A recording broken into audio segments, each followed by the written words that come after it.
Si Bongbong Marcos bangag noon. Presidente na bangag na akin ang presidente. May drug addict tayo na presidente. Putang inang yan. Hindi bangag ang ating Pangulo, Mr. Ex-President, dahil tumatanggap siya ng billions of money from different countries for donation and investment from other countries. Hindi siya bangag.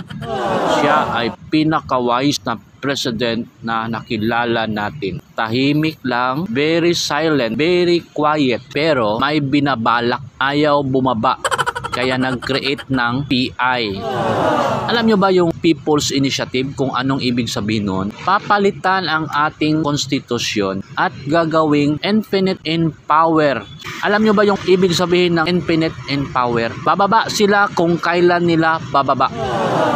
Okay lang yun kung pinoprovide ng ating gobyerno ang magandang benepisyo, which is tumatanggap siya ng billions of dollars, pero ganito naman kamahal yung mga bilihin, lalong naghihirap yung mga mahihirap. Alam naman natin, no, 70% or 80% ang mga mahihirap dito sa Pilipinas kasi nga hindi na-provide ng ating government ang standard cost of living, na which is yung yumaman, yung mga politiko lang, sila lang yung nakabenefit sa ating taxes, no? At yung mga donation at mga investment na billion of dollars, umabot na nga ng 100 plus billions of dollars, over 100 billions na ang natanggap. Magkano yon? I-convert niyo ng piso, no?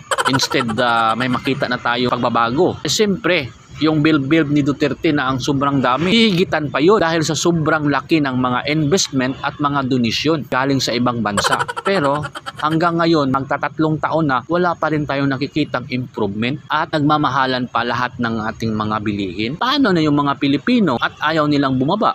So hindi naman tayo magreklamo dito kung maganda ang ginagawa ng ating president.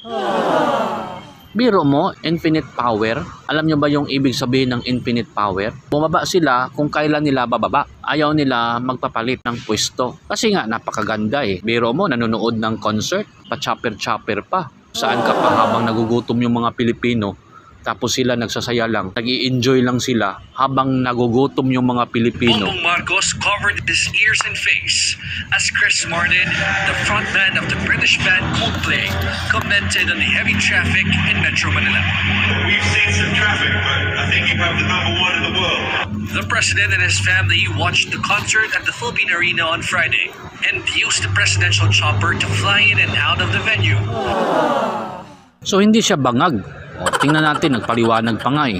Pero that is a violation by the law. Nag-violate siya sa law natin. Ginamit yung chopper na walang kabuluhan, nonsense, for their own interest. At bawal na bawal yan sa isang democratic country. At nagpaliwanag pa. Tingnan nyo. Ginagamit na nga sa enjoyment nila for their own interest, for their own benefits, no? Para lang makapanood at pag-enjoy sa concert habang yung mga Pilipino ay namamatay na sa gutom dahil hindi nag-provide ng magandang benepisyo, hindi na control yung price, and that is government mandate. Obligation talaga nila na i-control yung price dahil yan po ay nasa batas. Alam nyo ba yung government mandate? Obligasyon ng gobyerno na i-control yung price to make it affordable to the people. Yun po ang unang gagawin ng ating president. Pinaka-basic lang yan.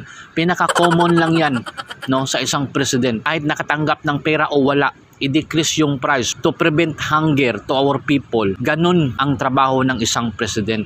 At hindi niya na-comply. Dapat talaga. People's power talaga. At ayaw pang bumaba. O diba? Hindi siya bangag.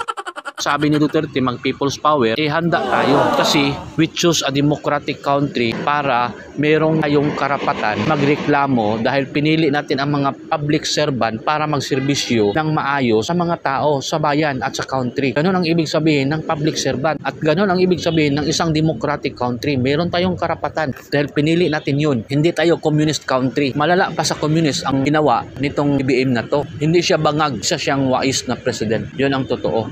Tahimik lang pero mapanganib. Kayong mga bangag na mga followers, magbangag lang kayo hanggang gusto ninyo. Kasi hindi lang Pilipinas yung kawawa eh, pati pamilya ninyo. Meron tayong karapatan dito dahil democratic country tayo. Meron tayong power. Ang ating governance ay powered by the people. Tayo yung may power dito, hindi sila.